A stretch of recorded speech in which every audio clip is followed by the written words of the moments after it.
Alright guys, this video is a restoration of a 1979 Camaro Berlinetta. I did this for a good friend of mine who his great aunt bought it brand new. And so it's been in his family the whole time. And the only thing that had been done to it, it had been repainted at some point because the Berlinettas were only silver. Well, they were only a single tone. And so somebody had painted the top portion black. And then, what else did they do? The master cylinder was replaced. And then the front brakes were replaced, but I ended up scrapping those anyways. So it's basically stock when I got it, which is nice because it's, you know, an unmolested car, easy to work with. When I started the process, I wasn't anticipating making a video on this. So you'll see the first portion of it are mostly photographs with me giving an explanation. I did do a video on the transmission swap where I put the T5 transmission in it, so there's a separate video for that. But the first portion is just photographs mostly. I'm explaining what's going on, and then about halfway through, the videos take over right when I start the paint process. So just bear with me on that. I'm still trying to get the hang of how to do these videos, so let me know what you like about my style and what you don't like in the comments below, and I'll slowly get it figured out. And I promise my editing will get much better. I'm better with mechanical stuff than I am with editing right now. Let's get started. Alright, so the first thing I did was pull the motor and trans and get rid of the 3-speed automatic slush box. And then I resealed the motor, and the only upgrades I did to it were the Edelbrock intake and the Phytech fuel injection.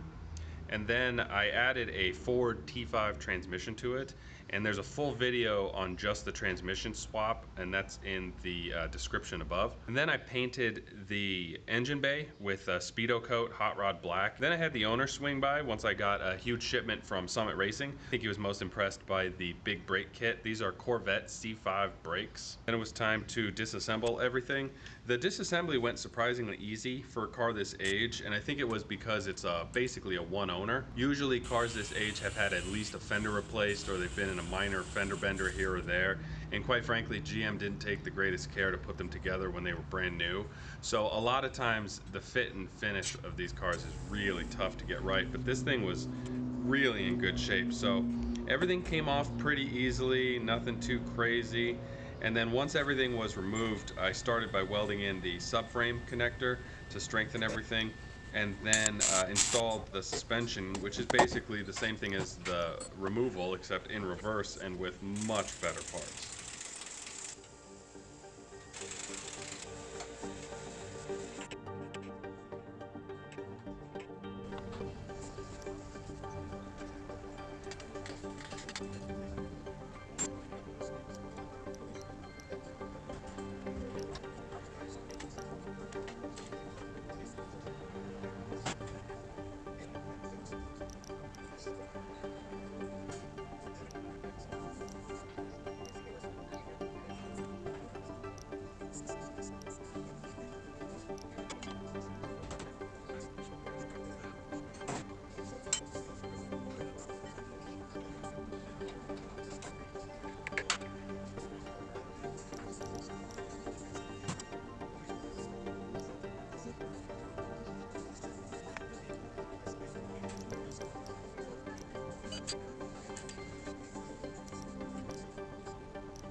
Now at this point, the mechanical bits were all sorted and done. It was running and driving really nice, but I had to do the paint.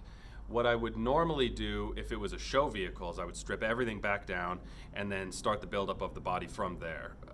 That's a very expensive way to do things. It really only makes sense if you're getting into the 6-figure builds, and this was not one of those. This is something that was really going to be driven hard, driven often. To keep the costs low, I ended up just taping up everything underneath, you know, the undercarriage, the engine bay, that kind of thing, and then starting the paint process from there. So I'll just let myself take over from here. Alright, here's what it looks like now. It's all sanded down, and you can see the only areas that have the body filler are the areas that were dinged up, or the where the side trim was located.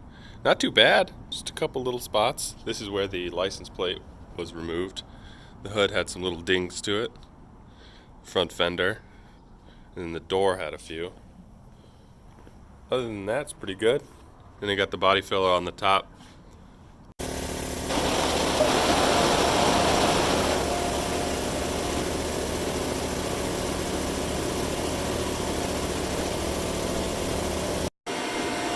All right, here it is. Getting ready for the primer. Got it all taped up.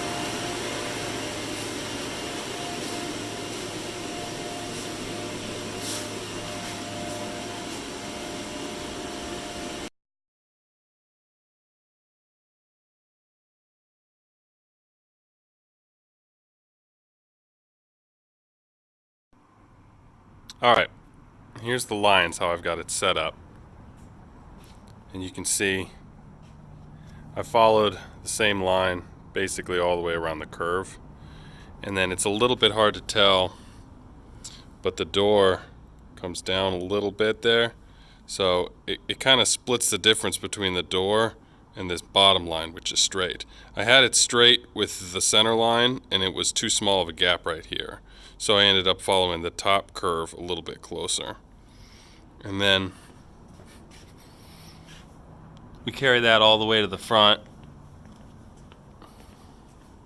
It's a little bit higher than it was before. It is below where the rear view mirror goes. And then up here, you can actually see the original line. And I'm about 1/8 of an inch this way. That way when we do the new slightly thicker pinstriping, it fits. All right, here it is, all taped up and ready for the black. Looking good.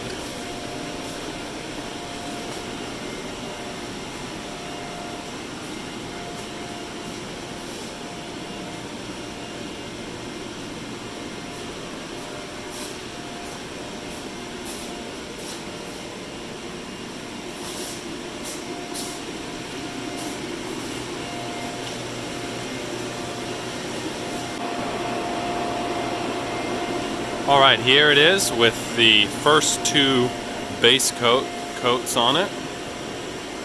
There are some imperfections in it, a couple little dust particles that got in, and so you can see some of the areas are lightly sanded, but color came out nice. The front bumper took it exceptionally well. The hood, you can see a couple little spots, nothing too bad. I'm getting ready for 2 more coats. I'm gonna do a thin one, and then a little bit of a thicker medium coat after that. But so far so good. Alright, the base coat is laid down. It ended up taking 4 coats. I did a little sanding in between coats 2 and 3. Came out really nice.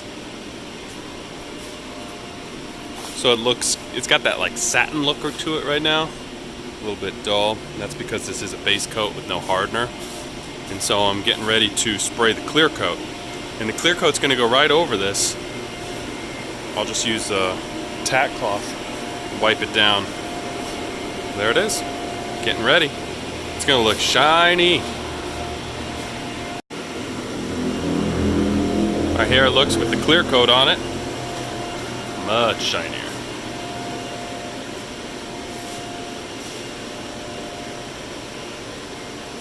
The roof came out exceptionally well.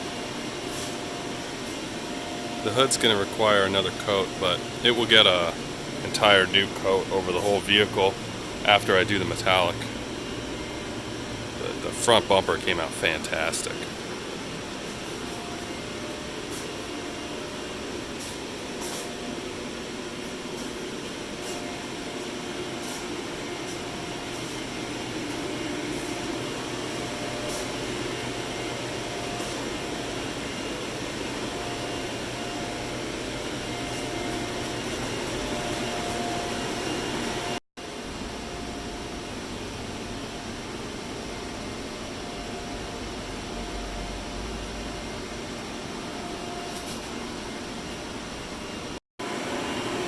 Alright, I've got the silver base coat down. I think it came out really nice. I was able to pull the tape off.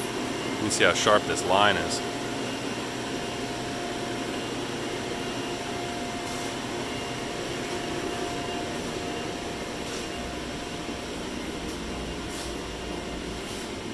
It's just a beautiful looking silver.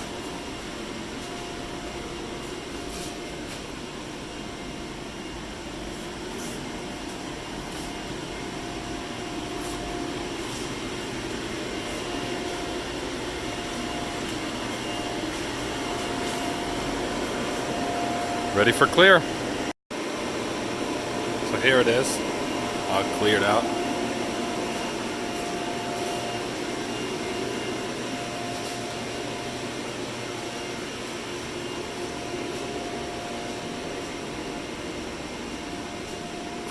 Turned out pretty good.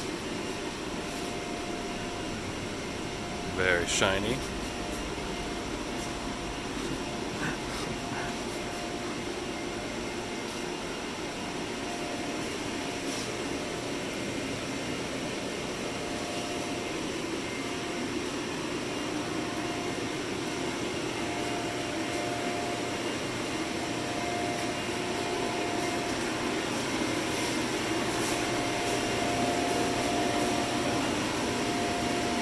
Alright, so I hesitated to put this part in because it does not make me look smart.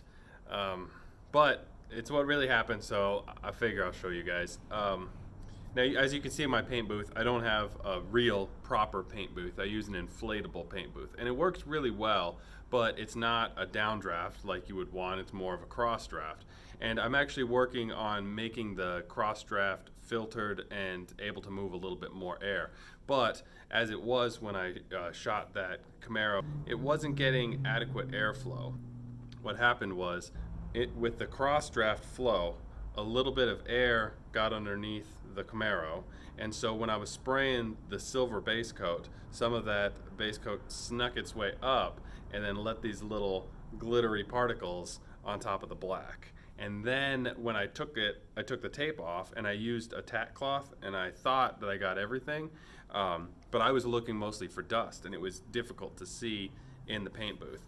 So I tack clothed everything. I got it where I thought it looked just awesome. I shot it with a clear, looked great, rolled it out into the sun, and then when you got really close, you could see just these little shimmers, and it actually looked kind of good. It looked a little bit like a metallic black, but not a full metallic, almost like a pearl black, but it wasn't uniform.